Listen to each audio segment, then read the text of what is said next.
안녕하세요. 오늘은 5월 4일 날마다 죽게로 큐티집 28페이지입니다. 성경 본문은 구약성경 잠언 29장 1절로 14절 말씀인데요. 이 말씀을 가지고 권세자를 위해 기도하라 라는 제목으로 큐티 가이드를 시작하겠습니다. 사랑하는 성도 여러분, 오늘 본문은 권세자를 위해 기도하라고 말씀하고 있습니다.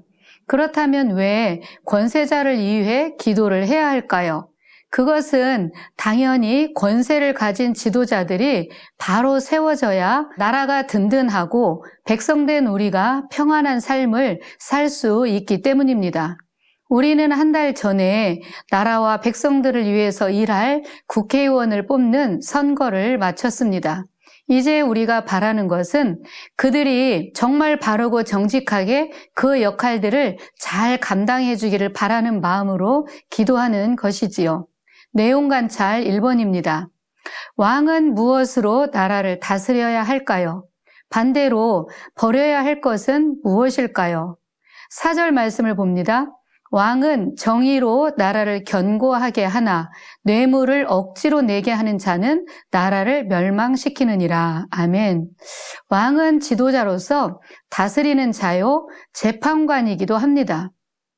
세움을 받은 지도자가 하나님의 뜻에 따라 공의로 백성들을 다스리고 재판이 올바르게 진행될 때에 그 나라는 견고하게 설 것입니다.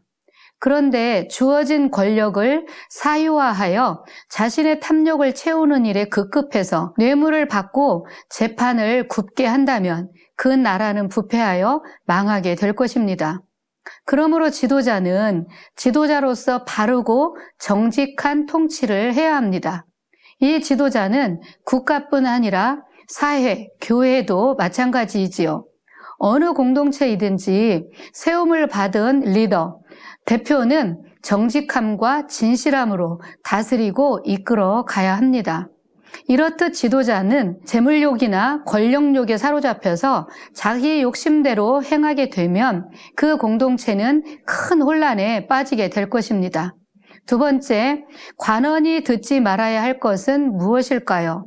또 그 이유는 무엇일까요? 12절을 보면 관원이 듣지 말아야 할 것은 거짓말이라고 말씀합니다. 지도자는 아랫사람들의 아첨하는 말이나 자신을 즐겁게 하려는 거짓말에 속지 말아야 합니다.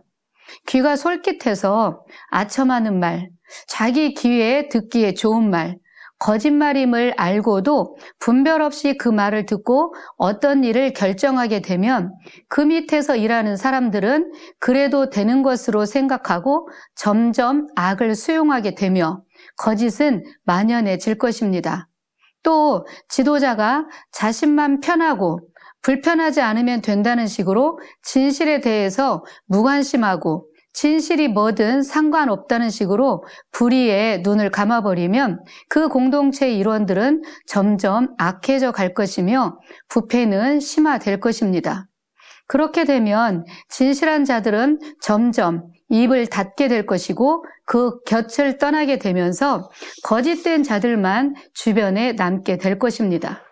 그러기에 최소한 지도자는 거짓을 바로잡고 진실이 무엇인지를 알고자 하는 노력을 해야 하며 아랫사람들의 기만적인 행동을 묵과해서는 안 될 것입니다.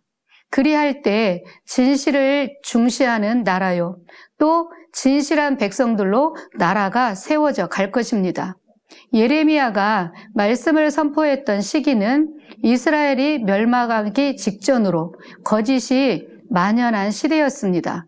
하다못해 선지자들조차도 거짓을 외치던 시대인 만큼 거짓이 만연하였고 하나님은 그 거짓을 몹시도 힘들어 하셨습니다.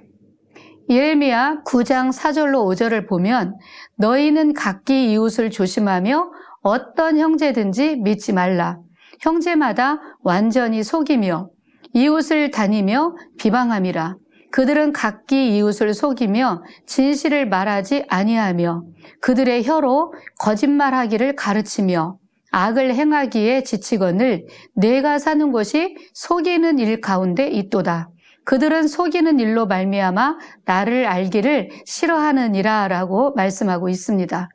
세 번째, 왕은 가난한 자를 어떻게 대해야 할까요? 그로 인해 주어지는 것은 무엇일까요? 14절을 보면 왕은 가난한 자를 성실하게 신원해야 된다고 말씀을 합니다. 여기서 신원한다는 것은 돌아본다는 것입니다. 즉 왕이 힘없고 가난한 자들을 충실하게 돌아볼 때 그의 왕권이 영원히 견고하게 설 것이라고 말씀을 한 것이지요. 이 말은 반대로 왕이 가난한 사람들보다는 부한 사람, 힘 있는 사람, 권력을 가진 사람들에게만 마음을 둘 취약점이 있기 때문일 것입니다. 하나님은 부자뿐 아니라 가난한 자의 눈에도 동일하게 빛을 비추신 같이 왕 역시 한쪽으로만 치우치지 않고 균형감 있게 백성들을 돌보아야 할 것입니다. 네 번째 연구와 묵상입니다. 나라를 다스리는 권세자가 가지고 있어야 할 덕목이 무엇인지 정리해보고 묵상을 해봅시다. 다윗은 죽음을 앞두고 그 아들 솔로몬에게 왕권을 물려주면서 어떻게 나라를 다스려야 하는지 유언처럼 가르치고 있습니다. 다윗이 솔로몬에게 당부한 것은 내가 힘써 대장부가 되라고 했습니다. 또 내 하나님 여호와의 명령을 지켜 그 길로 행하며 그 법률과 계명과 율례와 증거를 모세의 율법에 기록된 대로 지키라고 했습니다. 또 마음을 다하고 성품을 다해 하나님 앞에서 진실히 행하라고 했지요. 그리하면 하나님께서 너의 나라를 영원히 견고하게 할 것이라고 약속을 했습니다. 그러면서 끊어내야 할 사람들의 명단과 상을 주어야 할 사람들을 알려주었습니다. 그렇습니다. 공동체를 안정적이고 튼튼하게 세우기 위해서는 지도자가 먼저 하나님 앞에 서 있어야 합니다. 그리고 그 말씀을 따라 공의를 바로 세워야 합니다. 눈앞의 이익과 화합이라는 명분 때문에 죄를 눈감아주고 덮지 말아야 합니다. 그것은 독버섯처럼 자라서 공동체를 위험스럽게 만드는 불씨와 같은 것임을 알아야 하는 것이지요. 이렇듯 지도자가 바로 서게 되면 그 나라는 형통하고 그의 왕권은 영원히 안전할 것입니다. 다섯 번째 삶의 적용입니다. 예수를 믿는 우리 모두는 왕 같은 제사장이라 칭함을 받은 사람들입니다.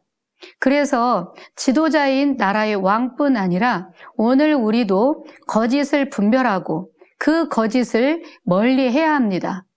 또 우리가 정직히 행하기를 힘쓰며 이외에 세움받은 지도자들을 위해서 기도하고 우리 자신들을 위해서도 기도하기를 힘쓰는 하루가 되었으면 좋겠습니다. 감사합니다.